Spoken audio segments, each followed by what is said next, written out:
Welcome to Learned and Go-Go, the podcast.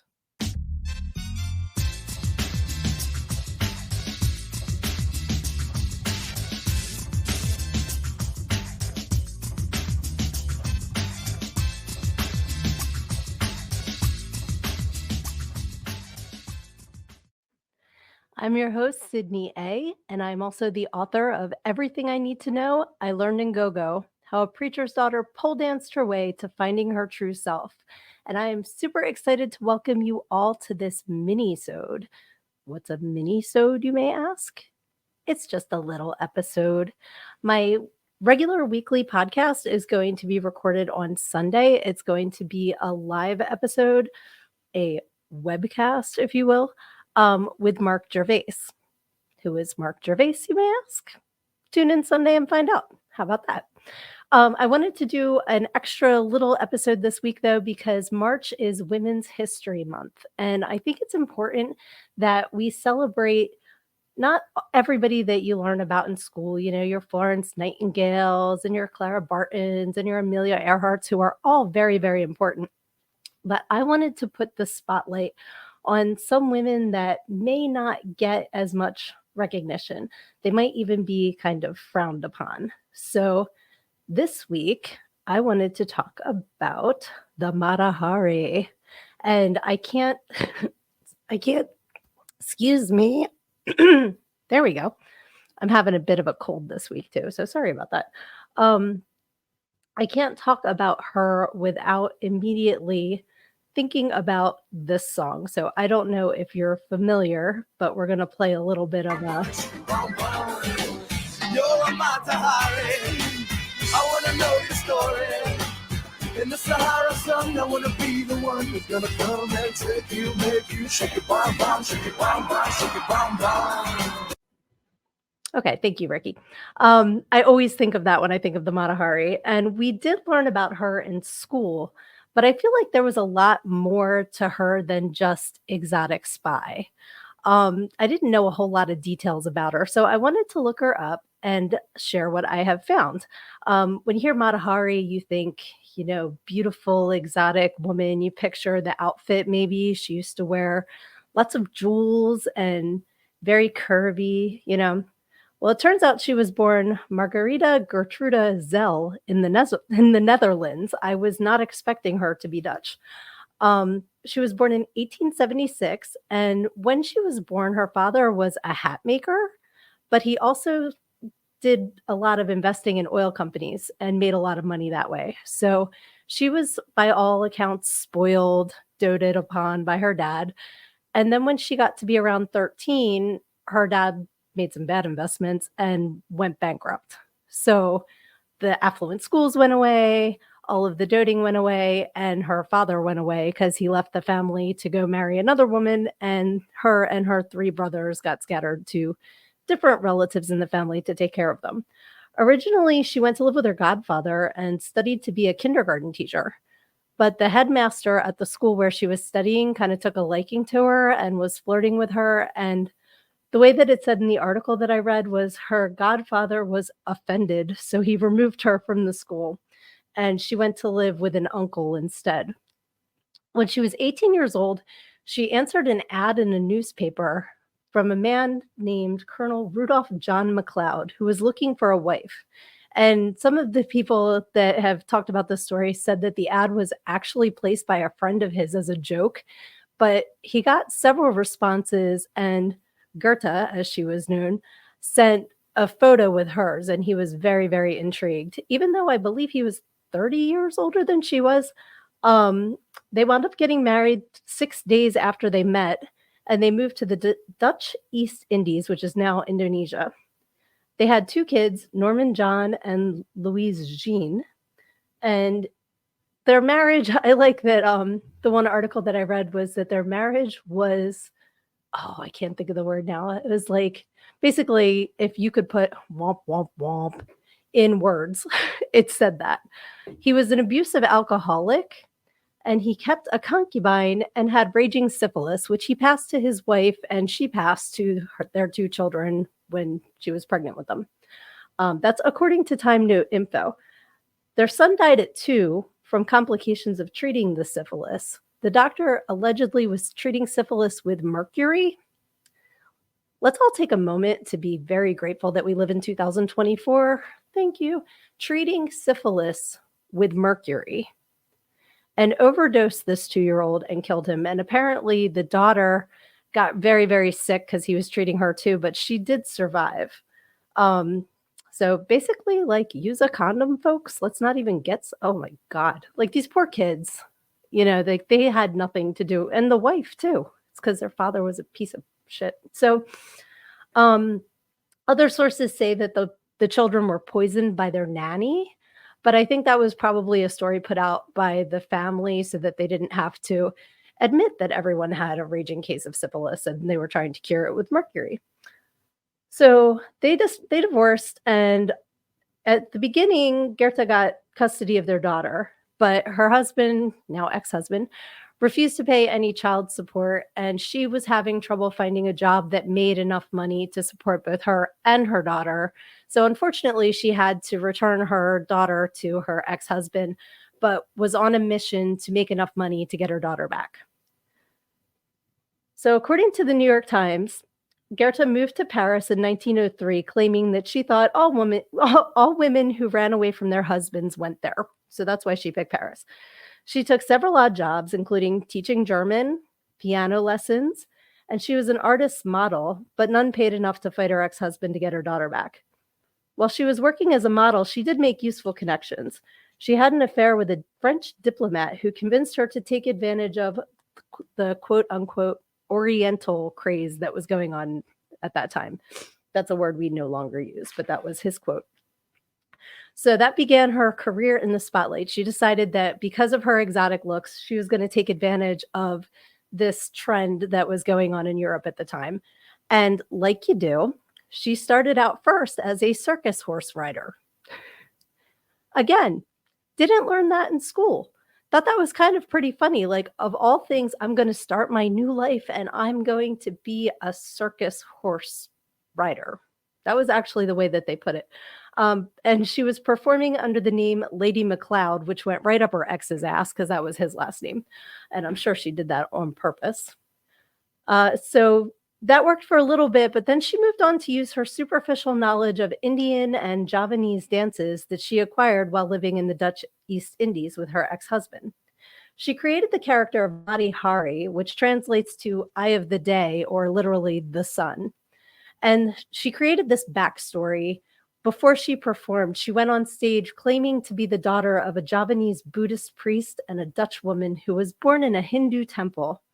To make her story more believable, she often performed draped in gauzy shawls with statues of Hindu gods serving as her props. Most Europeans at the time were unfamiliar with the Dutch East Indies, so they just drank it up and took it as, like, well, this must be true because I don't know any better. And they thought she was very exotic, so they just went along for the ride. For the next decade, she received invitations to perform to sold-out audiences all over Europe. Unfortunately, the photos that she took to promote her new act as Mati Hari, the exotic dancer, her ex-husband used as not collateral, but as words are not coming to me. He used them against her in the custody battle, claiming that she wasn't a good mother because she was dancing in these costumes and everything. So that kind of backfired on her. But one enthused French journalist wrote in a Paris newspaper that Mati Hari was, quote, so feline, extremely feminine, majestically tragic, the 1,000 curves and movements of her body trembling in 1,000 rhythms. That's a pretty cool way to be described, quite honestly. Like, that's pretty poetic. And then a journalist in Vienna wrote after seeing one of her performances that Mati Hari was, quote, slender and tall with the flexible grace of a wild animal and with blue-black hair, and that her face, quote, makes a strange foreign impression. That one cracked me up. Your face makes a strange foreign impression. Some say that she didn't possess any great talent for dancing, and that her shows were a hit because she stripped down to being nearly nude. But she never took off her bra or her chest plate because she was embarrassed because she had small boobs. And that kind of cracked me up that it's like okay that she felt okay nude everywhere but topless. Like that's not the norm as far as I've been exposed to, but hey, to each their own, right? Either way, she enjoyed success for almost a decade, but by the time World War I began in 1914, younger and more talented women began to take over, and she was booked less and less. Still beautiful, though, and able to get the attention of men, she became a courtesan, which is fancy speak for getting paid for the company of men. I like that. I am a courtesan. Hari seduced her lovers indiscriminately, sleeping with men from a variety of nationalities, including French, Russian, Dutch, Spanish, Swiss, and German. In a later interview, Hari would claim that her weakness was men in uniforms. She once said she would rather have as her lover a poor officer than a rich banker. According to grunge.com, she was living in Berlin at the start of the war. She was expelled by the Germans, but not before they seized her money and valuables. However, they later reconsidered, thinking Mata Hari might be of some use to them. They offered her 20,000 francs to become a spy. She took the money, but said she viewed it as a repayment for the items the Germans had taken when she was forced from the country. She met and fell in love with a Russian pilot who was serving with the French. She definitely had this thing for men in uniform. While flying a mission over Germany in 1916, his plane was shot down. He survived but was exposed to phosgene gas, which left him nearly blind. Hari was desperate to see him, but not able to without clearance from the French Military Intelligence Agency. They agreed to let her see her lover, but only if she worked as a spy for them. They also gave her 1,000,000 francs to sweeten the deal. Soon after, they suspected her of being a double agent and tried to get evidence to prove her guilt. They intercepted a message that said, Agent H21 just arrived in Madrid, has managed to get recruited by the French, but was turned back by the British and is now requesting instructions and money. They considered that to be enough to accuse her of being a double agent. When she returned to Paris in February 1917, she was arrested for espionage and imprisoned for 5 months before her trial. The trial only lasted 2 days. French authorities confronted her with evidence that she had accepted 20,000 francs from the Germans. Hari admitted to taking the money, but insisted that her loyalties had always laid with the French. Hari vehemently denied allegations that she was a German spy, exclaiming, "A courtesan, I admit it, but a spy, never!" I had to do that all dramatic, because that's like a pretty dramatic sentence. Oh, it wasn't done yet. I'm sorry. Let me start that over again. "A courtesan, I admit it. A spy, never! I have always lived for love and pleasure." What a frickin' time to live, man. No evidence was introduced to prove she ever passed along any information to the enemy, and some people said she, quote, really did not pass on anything that you couldn't find in the local newspapers in Spain. Despite the flimsy evidence, the court was unconvinced. In their judgment, the court described Hari as, quote, one of the greatest spies of the century, responsible for the deaths of tens of thousands of soldiers.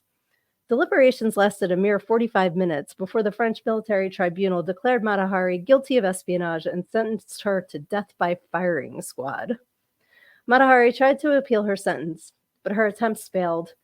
At just past 5:30 a.m. on the morning of October 15th, 1917, Hari was driven to the barracks of, I'm going to try to pronounce this, I do not speak French, Caserne des Vicens?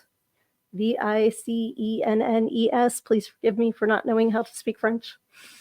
She was walked out to the field where 12 soldiers that would be her executioners were lined up and waiting.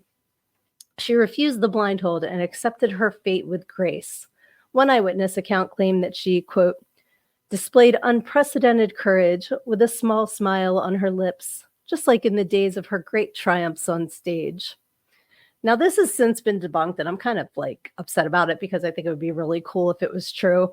For years, they said that right before the firing squad started firing on her, she started blowing kisses at them. Like, first of all, you're pretty badass to not want the blindfold, but I think that would have fit her Mata Hari image to blow kisses at the soldiers that were going to end her life. But yeah, she was only 41, which is crazy when you think about it. Like, at this point in my life, anyone that's younger than me dying is too young, quite frankly. So that to me is like, I can't even imagine everything she did, and she was only 41. Also, on a sadder note, Mata Hari's body was not claimed by any family members and was accordingly used for medical study. Her head was embalmed and kept in the Museum of Anatomy in Paris, but in 2000, archivists discovered that the head had disappeared, possibly as early as 1954. I'm sorry, if my head is gone, possibly in 1954, I would like it to be noticed before 2000. Like, there's no head police making sure that heads are where they're supposed to be in museums. Like, that's a little crazy. Records dated from 1918 showed that the museum also received the rest of her body, but none of the remains could later be accounted for. So now I want to find out who stole Mata Hari. Where is she now? I think that they should be looking into that. Some say she was never actually a spy, but just a pawn and scapegoat for the Germans and French to use. We'll probably never know, but Mata Hari and her story has definitely been cemented in our history, and I wanted to give her a little bit of a spotlight because it is Women's History Month. And she definitely had to go her own way. She did not, from starting out in an affluent family, it kind of all went to shit. So I give her props for coming up with her own way to get things done, which was certainly frowned upon back then. But yeah, that would be the story of Mata Hari. And I'm going to come up with somebody to do next week as well, as far as a women's history spotlight. So stay tuned for that. Now, as always, I want to move into our next segment, which is Stripper Cinema, Stripper Cinema, Stripper Cinema, which is brought to you today by Everything I Need to Know I Learned in GoGo. You can get your copy at learnedingogo.com, or just click on the link that will be in the show notes, and that will get you there too. So, little backstory for why I picked this particular movie for this week's Stripper Cinema. I asked on my social media for ideas of people's favorite badass woman, like your bad girl or your sex pot, or,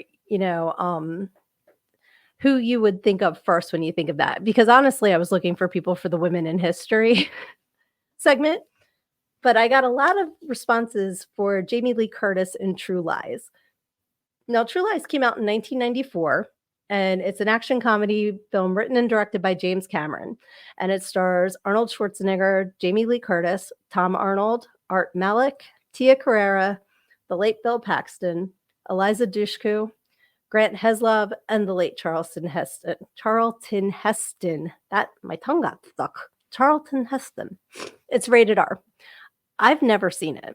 Like, I couldn't believe I've never seen it, but it was about time. I had to check it out. So, because everybody was naming this scene and said she does a striptease, I'm like, okay, that's striptease, stripper cinema. I'll give you my review here. So, what I found on the internet, here's their little review of it, is a fearless, globe-trotting, terrorist battling secret agent has his life turned upside down when he discovers his wife might be having an affair with a used car salesman, while terrorists smuggle nuclear warheads into the United States. That's a sentence that I never thought I would read, say, or, but it about sums it up. That's the movie. So Arnold plays Harry. He's a spy whose family thinks he's a computer salesman. They never explain how he's kept up that ruse for 15 years. Like, you're a computer salesman, but how many computer salesman conventions are there for you to be gone multiple days in a row? Like, I don't know. Maybe I've never been married to a salesman, so I don't understand. Maybe they're gone a lot longer than I think, but he's trying to take down Middle Eastern terrorists who are threatening nuclear war, which was like, growing up in the 80s movies, 90s movies, a lot of them focus on Middle Eastern terrorists that are trying to start a nuclear war. That's a common theme in movies from those times. His partner, Albert, is played by Tom Arnold, who actually kicks ass in this movie. I was surprised at how good he was at playing Albert. I enjoyed his character. Jamie Lee Curtis plays Harry's wife, Helen, and she's a legal secretary who is seduced by Simon, the used car salesman, played by Bill Paxton. Simon is a used car salesman pretending to be a spy, which is funny because Harry's a spy who's pretending to be a salesman. See what they did there? That's pretty cool. Um, she's interested in this because her life as a legal secretary is kind of boring, and she's looking for some adventure other than being a wife, a mom, a legal secretary. She wants to have some pizzazz in her life, and this guy, seems exciting and is taking an interest in her being his partner as a spy. They have a teen daughter, Dana, who's a typical teen daughter. Um, and she doesn't really like her dad. He's not around a whole lot, so he gets the brunt of her teenage angstness when he is around, which is, pretty accurate in a lot of families. So that was not out of the bounds of normal. The thing that I liked is there was so much action in this movie, and there's the explosions that if you've ever been to Disney's stunt show and they just like blow everything up, like it was those kinds of explosions, like larger than life, boom, crazy explosions. But there was plenty of humor in it too. Like at one point, Harry grabs a horse, like there's a cop on a horse, and Harry yells he's a federal agent in pursuit and knocks the cop off and takes the horse to chase down the bad guy on the motorcycle. They wind up in a mall. I think on the internet it's at a hotel. I thought they were in the mall at this point. Either way, he winds up, bad guy is in one glass elevator on a motorcycle, and he's in another glass elevator on a horse. Like it's completely ridiculous, but it was funny because that would never happen. And then they have other lines that were pretty funny, like, they're talking about the bad guy that's trying to get the nuclear warhead, and they said they call him the sand spider. And they're like, "Why?" And you go, "'Cause it sounds scary." Like, why else? Like, it was just one of those duh kind of lines. I thought it was pretty funny. But let's get to the Jamie Lee Curtis scene because that was my interest in doing this for Stripper Cinema. So Harry finds out that Helen is sneaking off to see this Simon guy, and he thinks she's having an affair. So he uses all of the agency resources to ultimately kidnap Helen and interrogate her. He and Albert are using disguised voices behind the two-way mirror to like ask her all these questions, and they find out that she's not actually having an affair, but wants to have a little more adventure in her life. So his really brilliant sarcasm idea is to tell her that she can either accept doing a mission for them or go to federal prison. So what kind of options are those, right? So this bullshit quote unquote mission involves going to a fancy hotel where she pretends to be a hooker and wind up doing a striptease for a shadowy figure who is Harry, but we're not supposed to know that because he's backlit, so we don't recognize him. And she's supposed to plant a bug in the phone in the hotel room. Now, Jamie Lee Curtis did fantastic. Like this striptease, she was not. You could tell like Helen's not a dancer. It was kind of like you could relate. So this was pretty cool that I found out. First of all, Roger Ebert said, Curtis earned some laughs here doing a quasi striptease. The physical humor is effective, and she's charmingly sexy and klutzy, which is a great definition of what I was watching. And then Jamie Lee Curtis was quoted as saying, the thing that nobody knows, there was no rehearsal. There is no choreographer. Jim said to me, what do you want to dance to? It was when John Hyatt's Bring the Family album was out, and I said, there's a song called Alone in the Dark that has this really funky rhythm. And I said, I really like that song, and that's what they played. But apparently, she was getting too into it and getting too sexy, so James Cameron suggested she fall off the bedpost. They brought in a mat, and she did that to break the spell of Helen being a good dancer, which I thought that scene was so funny. Like, she's just grinding up against the bedpost and just like falls off of it, which that happens. I've fallen plenty of times. So while I thought making your wife pretend to be a hooker because she believes she will go to federal prison if she doesn't do this mission is a horrible thing to do, it was a really funny scene, and you have to take it as it is. It's a movie scene, it's not reality. So when Helen learns that her husband's been deceiving her, her first response is to punch him in the face, which, go Helen. That's freaking awesome. But they inevitably make up, team up, kill the bad guys, and save the world.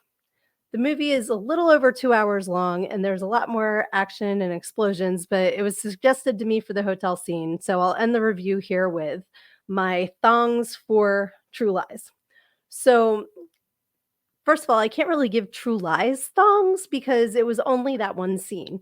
So I'm gonna give the movie 4 stars for entertainment, but only 1 thong because it really isn't in the stripper cinema category. However, Jamie Lee Curtis, I'm going to give 5 stars to because she's a rock star and looks amazing in her undies. Now, if I had to do points off, points on, I'm giving points off because she licked the bedpost. Stop with the licking poles and posts. Nasty, especially in a hotel. You don't know who's been touching that. Gross. So 1 thong for she gets points off for that. But points on for comedy because it really was a hilarious scene and she did it great. So, yay, I love Jamie Lee Curtis.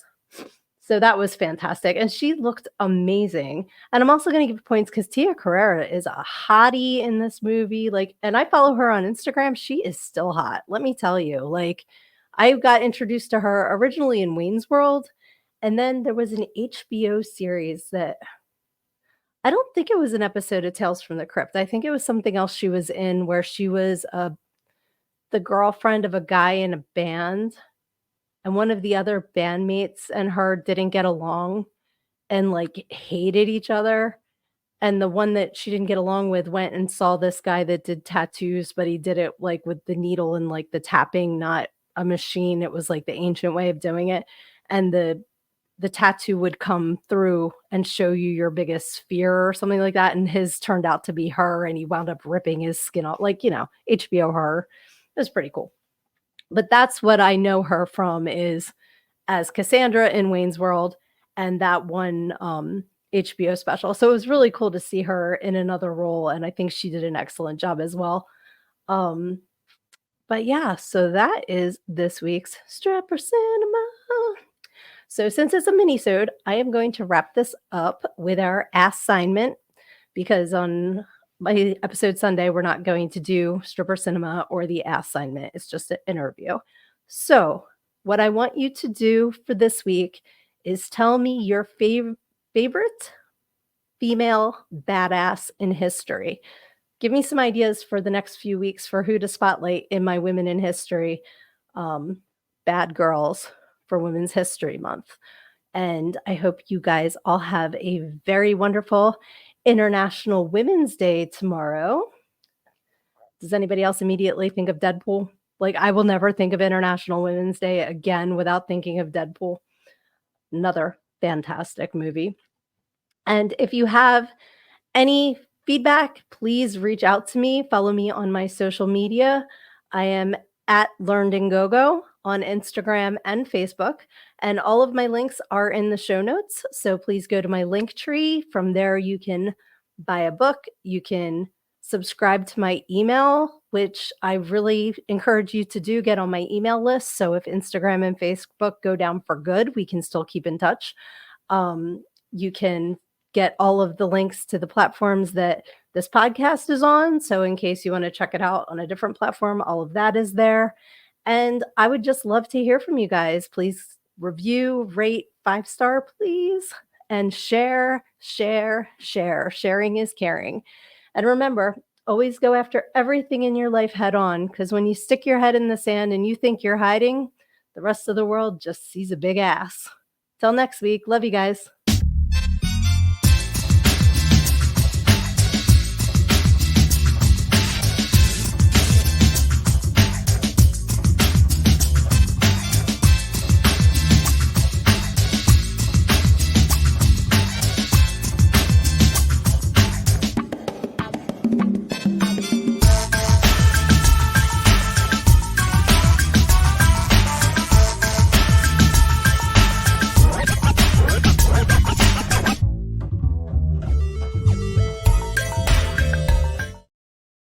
Hey, guess what I forgot to do? I hope you hung around, because I have this month's winner of a free copy of Everything I Need to Know I Learned in Go-Go by me, Sydnee A. So let me grab my hat. my hat with everybody's names in it. I knew I was forgetting something. Okay. Can you hear me mixing up the names? I'm mixing them up. And if you look on YouTube, you can see I'm gonna. We're mixing up the names. Oh, okay. A couple popped out. So I'm gonna get one off the bottom. If you see the writing, that's my notes from the Valentine's Day episode. So I'm reduce, reuse, recycling this paper rather than throwing it out. All right. Drum roll, please. The winner of March's copy of Everything I Need to Know I Learned in Go-Go, How a Preacher's Daughter Pole Danced Her Way to Finding Her True Self is Angela Brewer Lover. Yay! I will be reaching out so that you can tell me how you would like me to personalize your copy, get the address to send it to, and I will get that on its way. Thank you for participating in the weekly assignment. And remember, every time you answer is an entry. So, like all of these, some people's names are in here 2 or 3 times because they answered 2 or 3 weeks worth of assignments. So make sure that you are on that, and please share. Please. Sharing is caring. And I will see you guys. I said next week, but actually I'll see you on Sunday. Make sure you check out our live broadcast then. Love ya. Bye.